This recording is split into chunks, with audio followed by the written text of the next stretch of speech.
Today on the Flagship Show on Cinematic Sound Radio. We continue our countdown of my 20 favorite scores of the past decade, 2010 to 2019. On the show today, you'll hear selections 15 to 11, including music from Alan Silvestri, Roque Banos, Victor Reyes, James Horner, and Joe Kraemer. So pop some popcorn, grab a cold beverage, sit back in your favorite chair, turn down the lights, and turn up the volume as the Flagship Show on Cinematic Sound Radio begins now.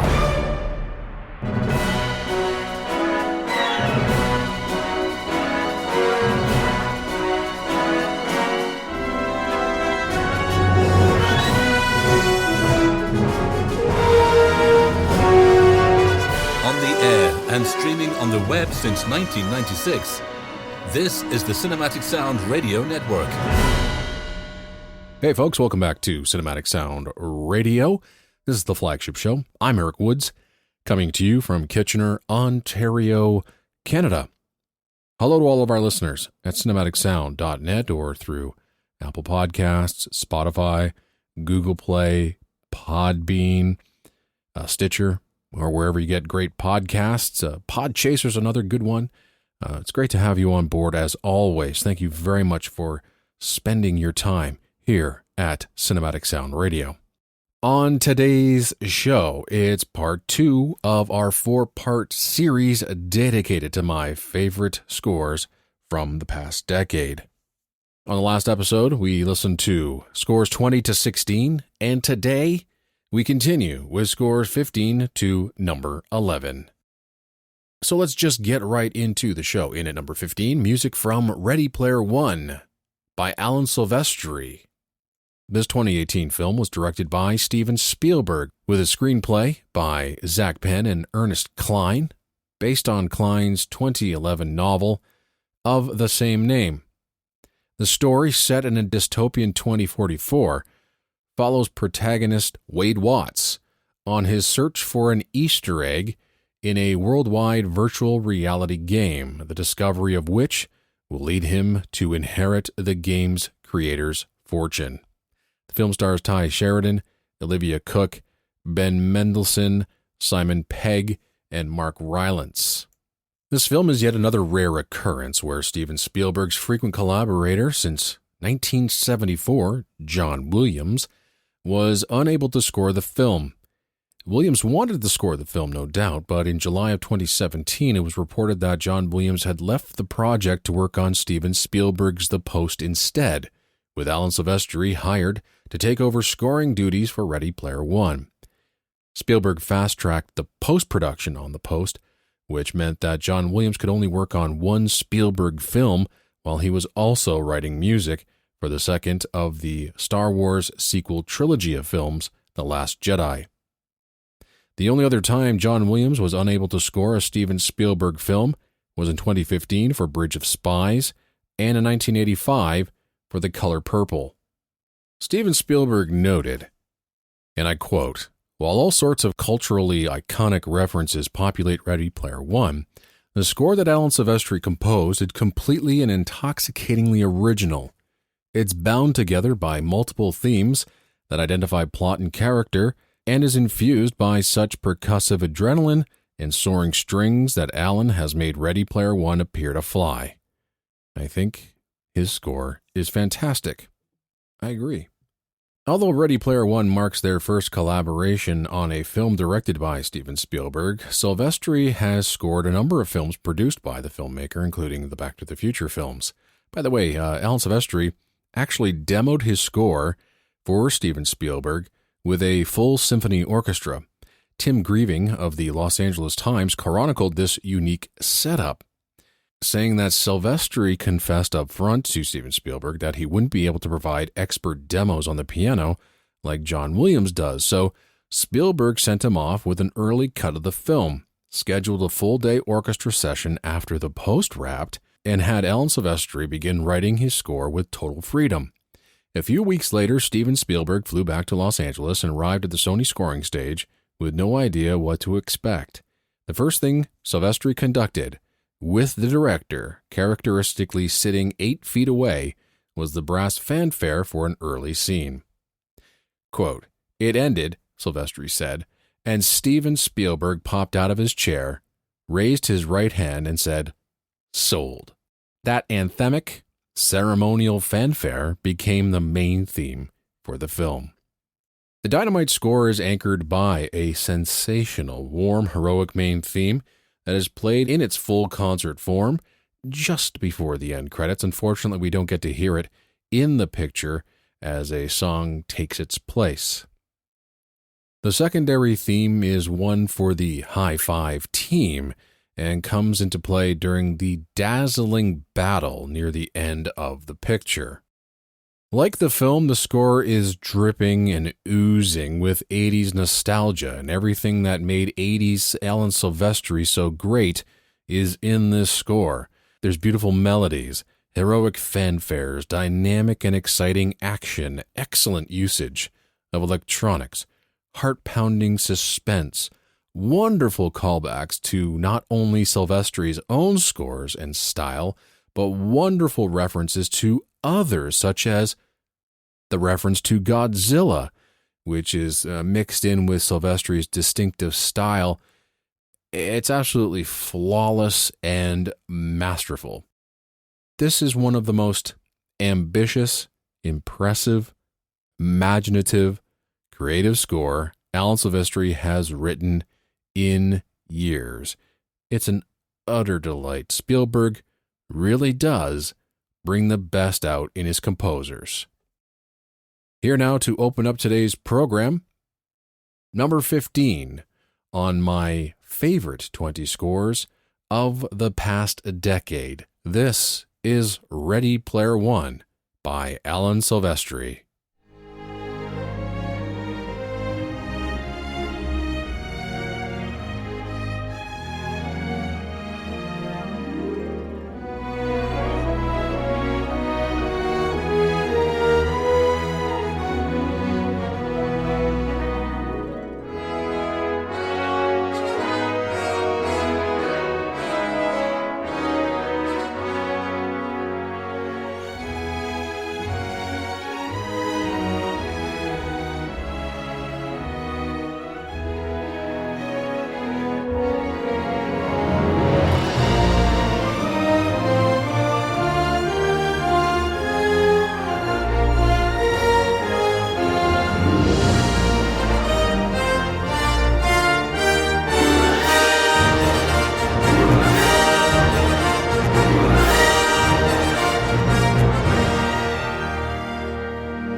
Music from the original motion picture soundtrack to Ready Player One with original score composed by Alan Silvestri. And the original soundtrack recording was released by Water Tower Music, and that was my number 15 favorite score from the past 10 years.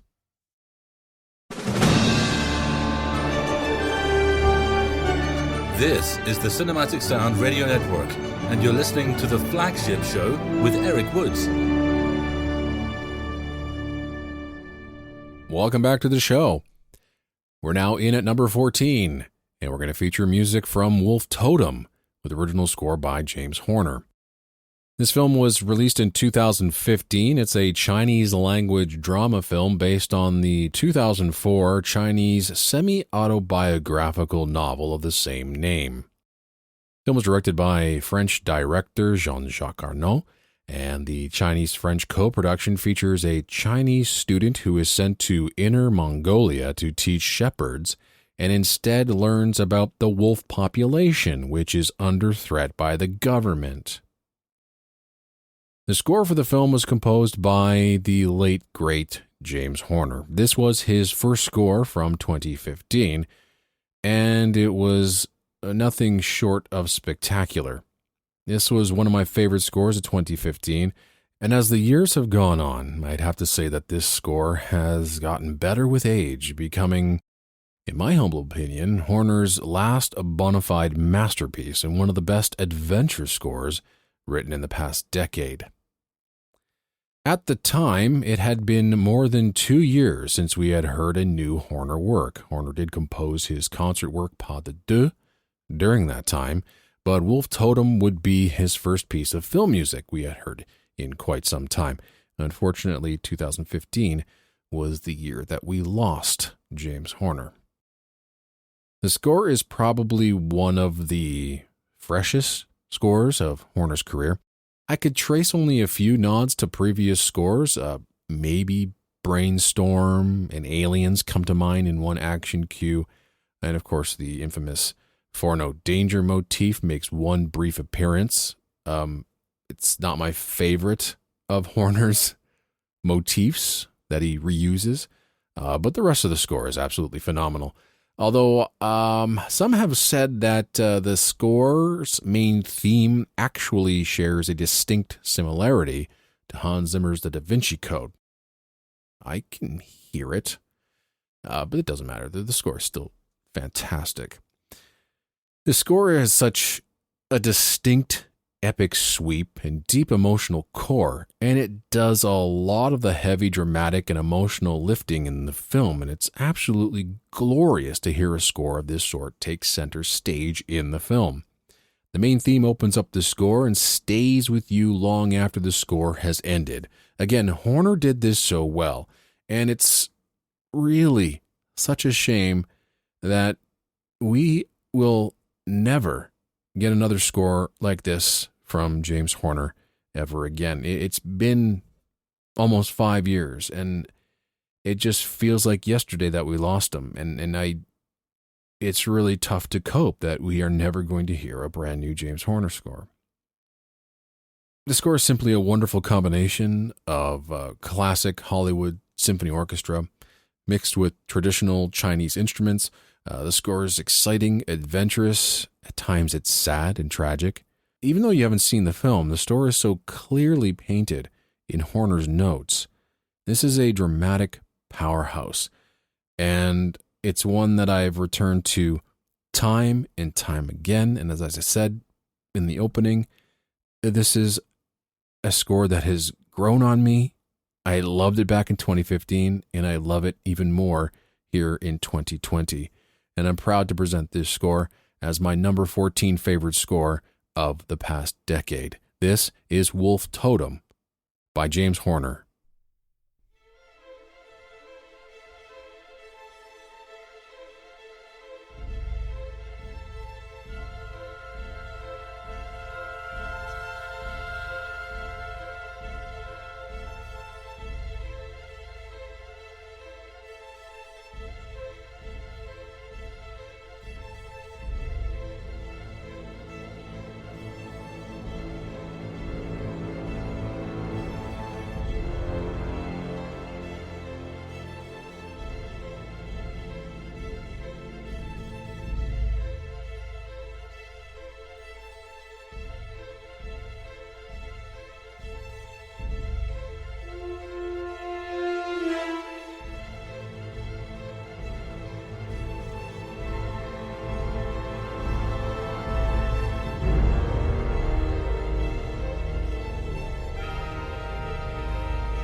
music from my number 14 favorite score of the past decade.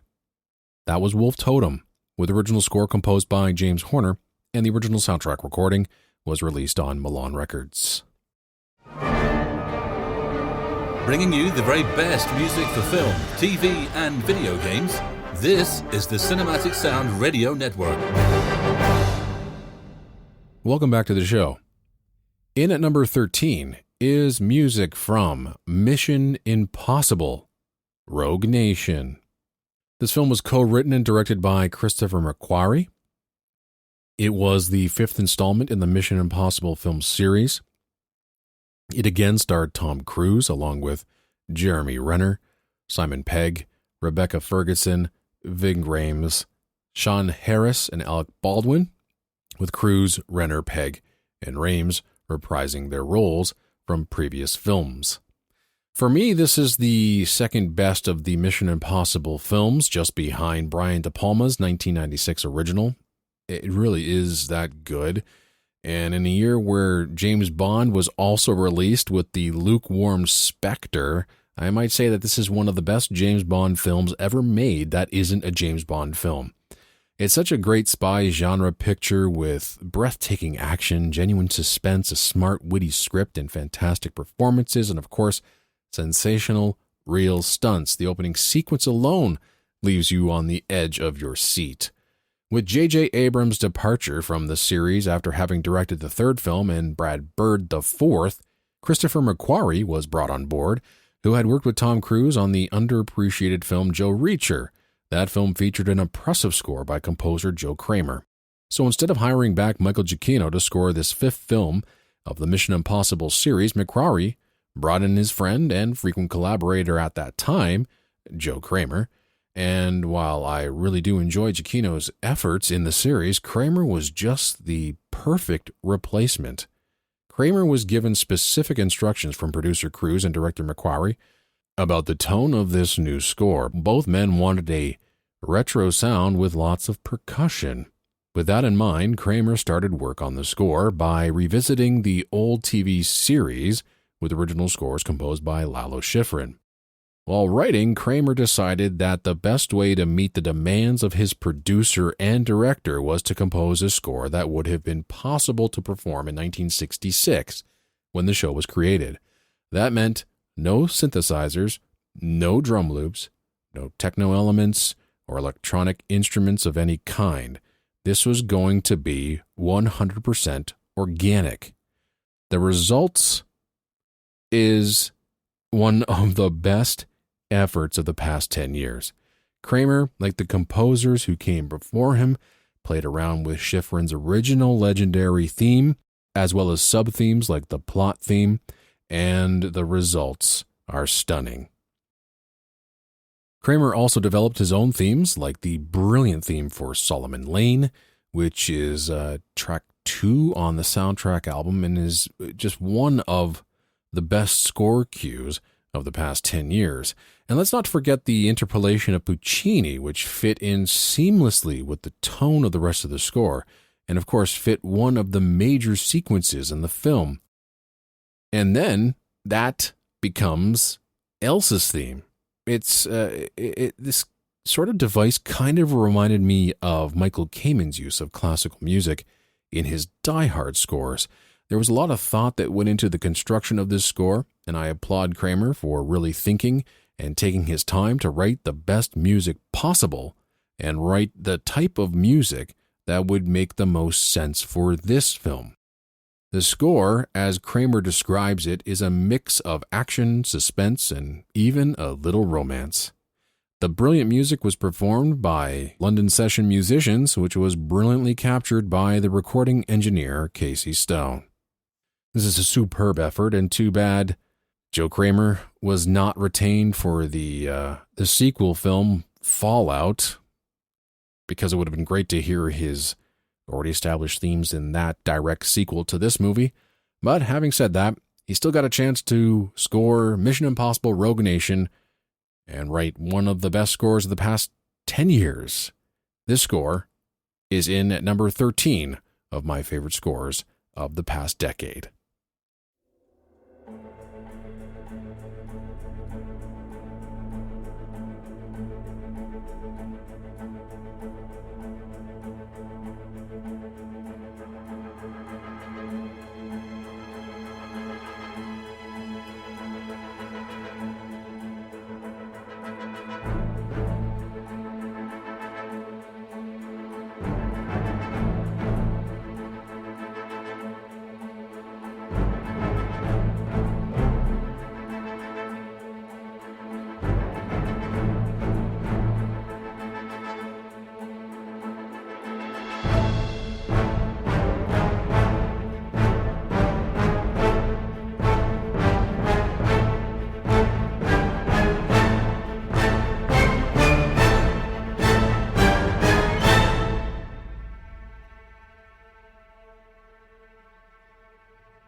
Music from the original motion picture soundtrack to Mission Impossible Rogue Nation, with original score composed by Joe Kraemer. And the original soundtrack recording is available on La La Land Records, and that was my number 13 favorite score of the past decade. From Kitchener, Ontario, Canada, this is the Cinematic Sound Radio Network. And you're listening to the Flagship Show with Eric Woods. Welcome back. In at number 12 is music from Grand Piano, with original score composed by Victor Reyes. The setting for this film is this. We have a pianist, played by Elijah Wood, and he sits at the piano for a concert and finds a threatening note, which urges him to run the best show of his life if he wants to save his life and that of his wife. At that moment, we flash back a few years earlier, and we see the same virtuoso pianist away from the stage for 5 years after having a bad experience at a concert while playing a complex piece entitled The Cinquette. The failure of that day causes a blockage and stage fright in the protagonist, who only performed in public again through the efforts of his wife for organizing this return concert. Now, composing the score for Grand Piano was a huge challenge for composer Victor Reyes. He had to not only supply the film with an original concert work, which would be performed in the film, but also stand as the film's dramatic music. So how would he solve this problem? Well, the concert piece is the film's dramatic score, and the dramatic score is the film's concert piece. Beyond the main titles and the closing cinquette, the score is divided into 3 movements, each of which aims to describe the development of the emotional state of the protagonist, the pianist Tom Selznick, played by Elijah Wood, who, as I mentioned, has just started the concert and is threatened by a stranger, played by John Cusack. As Selznick plays the music also becomes the critical, dramatic element underlying his emotions throughout the film. Since both Elijah Wood and orchestra are on screen, the main concert piece had to be written beforehand. The musicians who appear in the film are real musicians. They're really playing, and Elijah Wood took 3 weeks before filming in Barcelona to practice the piece. Now, Wood's on-screen performance is only him mimicking the performance of the original soundtrack's pianist, John Linehan. Victor Reyes himself described the work as an octopus concerto, as the player would need 8 hands to play it properly, yet pianist John Linehan excels at delivering a gripping performance for all 3 movements.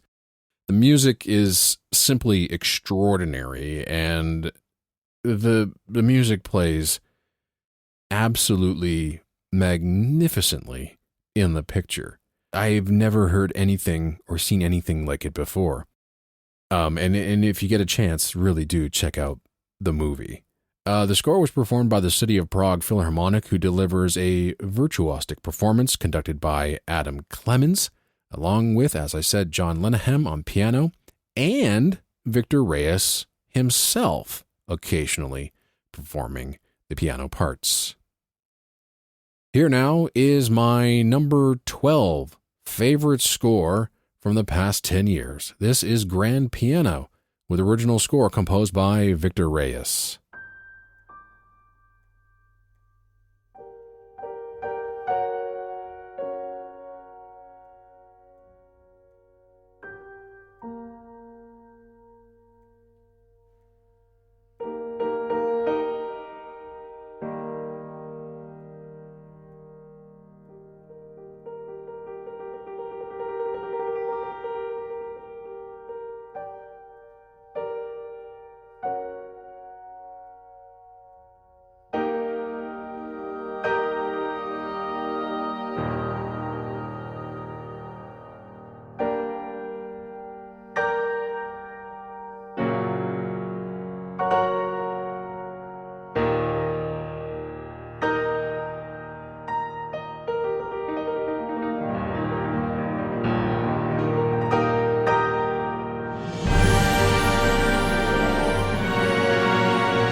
Music from my number 12 favorite score from the past 10 years. That's Grand Piano, with original score composed by Victor Reyes. And the original soundtrack recording was released by Movie Score Media.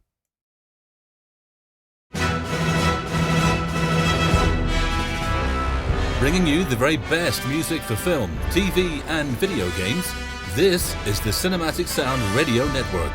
And you're listening to the Flagship Show with Eric Woods. Well, we've come to the end of yet another edition of Cinematic Sound Radio. Thank you very much for joining me. I really do appreciate you taking some time to join us today. And we will have the last two episodes of this series, of course, called My Favorite Scores of the Decade. And we'll feature in part 3 scores 10 through till 6, and then in part 4 scores 5 through till 1. To end off today's program, we're going to listen to my number 11 favorite score of the past 10 years. It's Evil Dead by Roque Banos. Now, did we really need a remake of the cult classic Evil Dead? Probably not. And about 95% of remakes today, we really don't need. By the way, I just, took that number out of a hat. I don't know what the actual number is, but I'll just say that a lot of the remakes today are crummy, and we really didn't need. I mean, there are exceptions like Judge Dredd, The Fly, The Thing, Dawn of the Dead, The Magnificent Seven, and in 2013, we got the remake of Evil Dead. And, well, you know what? I'm so glad we did. Some found that the film was lacking humor and wit of the original. Sure. I agree. But I thought this reboot was going for more brutal terror with extreme gore and shock value. And for that, it succeeded big time. Those type of films actually don't normally do anything for me, but if there are other aspects of the film that work as well, then I'm hooked. So besides the incredible practical makeup and effects work, there was no CGI in this movie. We also get incredible cinematography by Aaron Morton. I'm really serious. This movie looks incredible. The direction is amazing by Fede Alvarez. He really made this film his own. And Jane Levy as the lead Mia is great in this movie. And I actually just saw the movie again last night. She's fantastic. And, most people in horror films, never look genuinely scared or terrified. But Levy pulls this off flawlessly. And a lot of that has to do with her eyes. Just the way that she looks. I mean, she just looks scared all the time. And her performance during the finale action sequence is wonderful. I grin ear to ear watching that sequence. I love watching it over and over again. I think it's just fantastic. And lastly, we have Roque Banos' brilliant, groundbreaking, and highly entertaining score. The score, written for full symphony orchestra and chorus, has two great themes. Both are used frequently throughout the score, and I love the way that Banos picks at his themes and presents them in some very creative and interesting variations.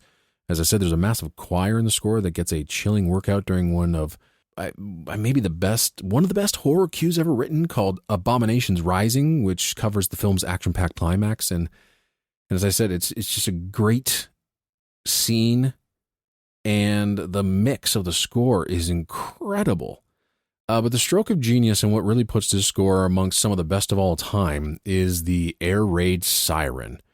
On album and in the film, it's one of the most chilling devices ever used in a horror score. It almost sounds like Jerry Goldsmith's meowing sound effect from Gremlins, but just way more sinister. And I get really giddy when I hear these sorts of things in film scores. I smile. I get so much joy knowing that by doing stuff like this, the composer is having a lot of fun doing their job. There's not a dull moment in this score. The album is 72 minutes long. It flies by, and I never wanted it to end. I wanted more. And so when I first got it, this thing was on repeat constantly. This is truly marvelous music, and I would love to hear more really smart and fun orchestral scores like this from film composers working today. And if you get a chance, look up a video, and I think it's on Vimeo, but it might have made its way onto YouTube by now. It's the Evil Dead Suite, performed live at the Cordoba International Film Festival in 2013. It's a 14-minute long video, but it might very well be my favorite live performance of any score performed ever. Banos' passionate conducting is infectious. We get numerous close-ups of Banos conducting the orchestra, and I have never seen anyone enjoy themselves as much as he does in this performance. The performers, both orchestra and choir, they're 100% dialed in, and just check out the fun that the chorus is actually having while performing this score. And seeing the air raid siren played live is just thrilling. And you can easily tell just how much joy it brought Banos to write this music. This video really is one of the greatest things I've ever watched, and I'll put a link to the video in the show notes. So this remake of Evil Dead contains what I think is one of the all-time great horror film scores, and enters in on this countdown as my 11th favorite score of the past 10 years. It's truly inventive, groundbreaking, with some incredibly complex avant-garde writing, which also manages to keep with tradition of some of the best horror scores of the past. It's a brilliant, brilliant effort. So to end off today's program, music from my number 11 favorite score of the past 10 years, Evil Dead by Roque Banos, and the original soundtrack recording was released on La La Land Records. That's it for me, and stay tuned for part 3 of my favorite scores of the past 10 years. And until then, take care and happy listening.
Thank you for listening to Cinematic Sound Radio.